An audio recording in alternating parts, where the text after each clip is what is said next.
بسم اللہ الرحمن الرحیم۔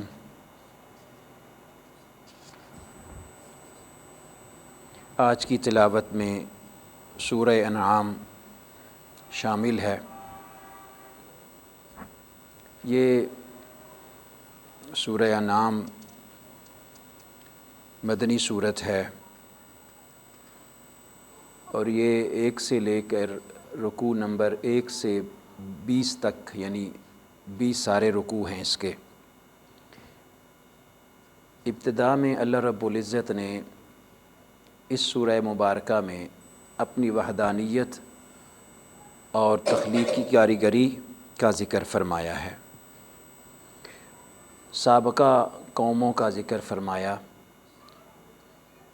اور وہ کہتے تھے کہ اللہ رب العزت نے ایسی مخلوق کو ہمارے اوپر رسول کیوں نہیں بنایا جو نورانی مخلوق ہو اور ہماری آنکھوں سے اوجھل ہو، یعنی فرشتے کو کیوں رسول نہیں بنایا، اور رسول کے مقام کو اور اس کے مرتبے کو بڑے ٹھٹھا اور استہزاء کرتے ہوئے ٹھکرا دیا، ان کا ذکر کیا۔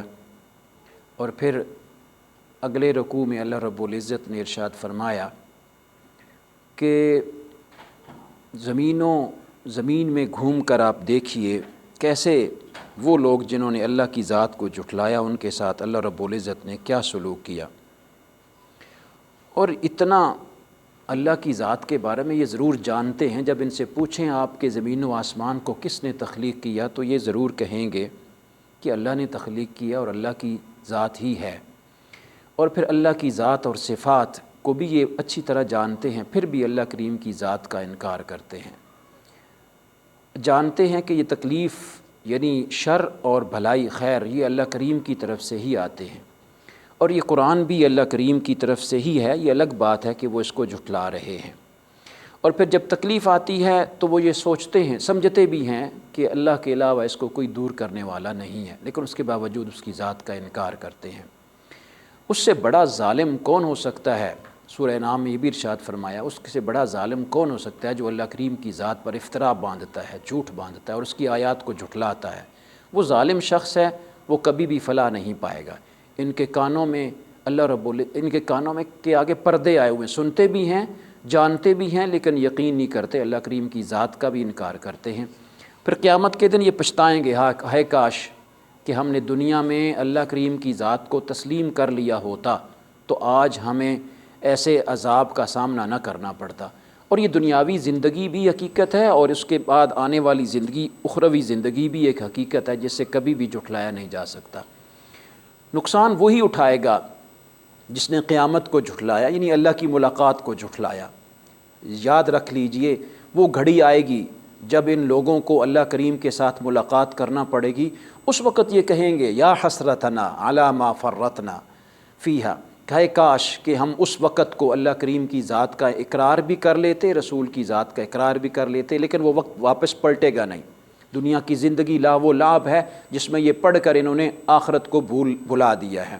پہلے انبیاء نے بھی تو صبر کیا جب ان کو جھٹلایا گیا، اور اے رسول صلی اللہ علیہ وسلم آپ بھی صبر کیجیے ان کی تکالیف پر، اور آپ کو تو اللہ نے بھیجا ہی اس لیے ہے کہ آپ حق کو واضح کریں، اور آپ اپنی ذمہ داری ادا کر رہے ہیں۔ اور ارشاد فرمایا اللہ نے پرندوں اور جانوروں کو بھی بنایا ہے، یہ ہر قسم کی تخلیق، ہر قسم کی کاریگری اللہ رب العزت نے ہی بنائی ہے۔ اللہ کا عذاب پہلی امتوں پر آیا ہے اور یہ جانتے بھی ہیں، اس کے باوجود اللہ کریم کی ذات کا انکار کرتے ہیں کہ اور بعض امتوں کے بارے میں یہ واقف بھی ہیں کہ مشکل اور خوشحالی کا وقت بھی ان کے اوپر آیا، مشکل کا وقت بھی ان کے اوپر آیا، لیکن بعض اوقات انہوں نے اللہ کی ذات کا انکار کر دیا۔ اور رسولوں کو اللہ رب العزت نے بھیجا ہی اس لیے ہے اس پورے سلسلے کو، تاکہ یہ لوگوں کو ایمان کی تعلیم دیں، لوگوں کی اصلاح کریں۔ اور پھر ان میں سے بعض رسولوں نے آ کر کے خوشخبریاں دیں، بعض نے لوگوں کو ڈرایا اور ڈرا کر کے اللہ کریم کی طرف لوگوں کو رجوع کروایا۔ تو وہ فلاح پا گیا جس نے ایمان لائے، جو عمل صالح کیا، اور وہ خائب و خاسر ہوئے جنہوں نے اللہ کی ذات کا انکار کیا۔ اللہ والوں کی دلجوئی اللہ رب العزت نے ارشاد کی ہے اس رکوع میں، اور اللہ رب العزت نے ان لوگوں کو جنہوں نے اللہ کی ذات کا اقرار کیا، اللہ سے ڈرتے رہے، اللہ نے ان کے لیے سلام بھیجا ہے۔ کتنا عظیم مرتبہ ہوگا اس انسان کا جس کو اللہ سلام بھیج رہا ہے۔ تو یہ ہوتا ہے ایسے، جیسے جب اللہ رب العزت کی اطاعت کوئی کرتا ہے تو اللہ رب العزت کی طرف سے اس کے لیے سلام آتے ہیں۔ اور ساتھ ہی ارشاد فرمایا کہ رسول اللہ صلی اللہ علیہ وسلم نے آ کر کے تم لوگوں کو اللہ کریم کی طرف بلایا ہے، ایک اللہ کی تعلیم دی ہے، اس کے آگے جھکنے کی ترغیب دی ہے، لیکن اس کے باوجود غیر اللہ کے آگے جھکنے سے منع کیا، لیکن اس کے باوجود تم نے انکار کیا، تم نے نفس کی اتباع کی، ہوا کو اپنا تابع فرما بردار بن گئے ان کے، اور نفس نے تمہیں غارت کر دیا۔ سو ایک وقت آئے گا جب اللہ کا فیصلہ آئے گا، اس وقت تمہارے لیے واپس پلٹنے کا کوئی راستہ نہیں ہوگا۔ اور اللہ رب العزت نے اس کتاب مبین میں ہر خشک اور تر چیز کا ذکر کیا ہے۔ یہ الگ بات ہے کہ تمہیں اس کا مفہوم نہ جان سکو، وہ اللہ غالب ہے اور وہ غالب ہی لوگوں جس کو چاہتا ہے اس کو غلبہ عطا کرتا ہے، اور اللہ نجات بھی دیتا ہے، لیکن شرط یہی ہے کہ تم ایمان بھی لے آؤ اور عمل صالحہ بھی کرو تاکہ اس کی بارگاہ میں تم سرخرو ہو جائے۔ یہ دنیا کی زندگی میں جس کے پیچھے یہ کفار پڑے ہوئے ہیں، یہ دھوکہ ہے اور ایک دن ختم ہو جائے گی۔ حقیقی زندگی آخری زندگی ہی ہے اور آخرت کی زندگی آ کے رہے گی۔ اس وقت اللہ کے علاوہ کوئی سفارشی نہیں ہوگا اور کوئی بھی ان کا جو ہے نا وہ ان کو کامیاب کرنے والا نہیں ہوگا۔ حقیقی طور پہ رہنما اللہ کریم کی ذات ہے، اور اللہ رب العزت کا پرچار کرنے کے لیے سارے انبیاء تشریف لائے۔ حضرت ابراہیم علیہ الصلاۃ والسلام اور ان کے چچا آزر کا مکالمہ ہے اسی رکوع میں کہ کس طریقے سے اس نے جو ہے نا وہ بت بنانے کا منع کیا، اور انہوں نے اقرار کیا تو انہوں نے پھر ان کو نشانیاں عطا فرمائیں۔ پھر اللہ رب العزت نے حضرت ابراہیم علیہ الصلاۃ والسلام کی زبان سے وہ ہے نا کہ ستاروں کو دیکھا تو کہا یہ خدا ہو سکتا ہے، پھر وہ بھی ڈوب گیا تو کہا یہ کیسے خدا ہو سکتا ہے، پھر چاند آیا وہ بھی ڈوب گیا، پھر سورج آیا وہ بھی ڈوب گیا، پھر ارشاد فرمایا ڈوبنے والا کبھی میرا خدا نہیں ہو سکتا، میرا خدا تو وہ ہے جو سدا رہے گا اور ہمیشہ سے ہے۔ ابراہیم علیہ الصلاۃ والسلام کی دلیل کا ذکر کیا کہ کیسے حضرت ابراہیم نے اپنی قوم کے اوپر جو ہے نا وہ دلائل پیش کیے، اور ارشاد فرمایا ہم نے انبیاء کو بھی درجہ بدرجہ بھیجا ہے اور تمام انبیاء ہدایت پر ہیں، ہم نے ان کو کتاب عطا کی ہے اور وہ کتاب کی تعلیم بھی کرتے رہے ہیں۔ اور اللہ کے مقام کو لوگوں پہچانو، کیسے انبیاء اللہ کے مقام کا پرچار کرتے رہے، اور تمہیں چاہیے کہ تم اللہ کریم کی ذات کو تسلیم کرو، اس کی پہچان بھی کرو۔ موسیٰ علیہ الصلاۃ والسلام کو بھی اللہ رب العزت نے نور اور ہدایت والی کتاب عطا کر کے بھیجا تھا، اور وہ کتاب کا اعلان بھی کرتے رہے۔ اسی طرح قرآن کو بھی ہم نے ہی نازل کیا ہے اور ہم نے ہی اس میں ہدایت بھی رکھی ہے، اور ان کے پاس اللہ کے علاوہ کوئی سفارشی نہیں ہے، اور اللہ رب العزت کی ذات ہی طیبہ ہی نجات دینے والی ہے۔ پھر ارشاد فرمایا کبھی تم نے اللہ کی تخلیق کو دیکھا، کیسے اللہ بیج کو پھاڑتا ہے اور اس میں سے ایک تناور درخت پیدا کرتا ہے۔ پھر ارشاد فرمایا کبھی اللہ مردے سے زندگی کو پیدا کر دیتا ہے، اور کبھی زندگی کے بعد مردہ کیفیت کو اللہ کریم لے آتا ہے۔ کبھی رات کو صبح سے اور صبح کو رات سے، یہ سرکل اللہ کریم کی طرف سے چلتا ہے۔ ستاروں کو دیکھا کبھی تم نے، کیسے یہ لوگوں کو راستے عطا کرتے ہیں۔ بڑے بڑے شپوں میں بیٹھے ہوئے لوگ ستاروں سے اپنے سمت متعین کرتے ہیں۔ پانی اللہ رب العزت آسمان سے بھی نازل کرتا ہے۔ کبھی تم نے ان مختلف قسم کے پھلوں کے گچھوں کو دیکھا، کھجور کے گچھے، زیتون کے، انگور کے خوشوں میں، جو ملتے جلتے بھی ہیں، باہم ایک دوسرے کے ساتھ ان کی مشابہت بھی ہے، اور رنگوں میں بھی بعض اوقات مشابہت ہے۔ زمین و آسمان کا موجد اللہ کریم کی ذات طیبہ ہے، اس سے نظریں نہیں گھبرا سکتی، اسے نظریں نہیں گھیر سکتی، یعنی وہ نظریں، انسانی نظر اللہ کریم کی ذات کا احاطہ نہیں کر سکتے۔ ارشاد فرمایا مشرکین اگرچہ نہ مانیں، آپ ان سے اعراض کیجئے، جن کو ہدایت اللہ رب العزت نے دینی ہے سو دینی ہے، اور ساتھ ہی ارشاد فرمایا دیگر خداؤں کو تم برا بھلا نہ کہو، سچے مبادہ کہیں وہ لوگ تمہارے سچے خدا کو برا بھلا نہ کہہ دیں، اور اگر فرشتے بھی ان پر آ جائیں تو یہ ایمان نہیں لائیں گے، اتنا سخت دل ہو چکے ہیں یہ، اور ان کے دلوں میں کجی ہے اور پتھر کی طرح سخت ہو چکے ہیں۔ جھوٹی جو باتیں ہیں نا، یہ سرکش شیاطین ان کفار کو بتاتے ہیں تو یہ ان کے اوپر عمل کرنا شروع کر دیتے ہیں، تو یہ بہک جاتے ہیں، اور وہ جو چاہتے ہیں کہ جو نے رسول بھیجا ہے نا وہ بھی اپنے راستے سے ہٹ جائے، ایسا ہرگز نہیں ہو سکتا، اس کو تو اللہ رب العزت نے حق کے ساتھ بھیجا ہے۔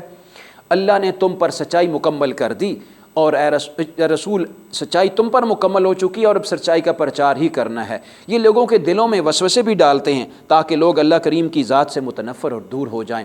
پھر ارشاد فرمایا اللہ مردے کو زندہ کرتا ہے، گمراہ لوگ ہی مجرم ہوں گے۔ اللہ جسے ہدایت دیتا ہے اس کا سینہ کھول دیتا ہے، اور یہ سیدھا راستہ ہے۔ جب سینہ کھل جاتا ہے نا، سیدھے راستے پر وہ انسان چلنا شروع کر دیتا ہے، اور سیدھا راستہ ہی سلامتی کا گھر ہے، اس لیے کہ وہ اللہ کریم کے طرف راستہ جاتا ہے۔ قیامت کے دن گمراہ جنوں اور اللہ کے درمیان مکالمہ ہوگا کہ تم نے جن کو گمراہ کیا تھا نا، آج وہی تمہارے پیچھے چلیں گے اور وہی جہنم کے راستہ لیں گے، اور ایسا ہی ہوگا قیامت کے دن۔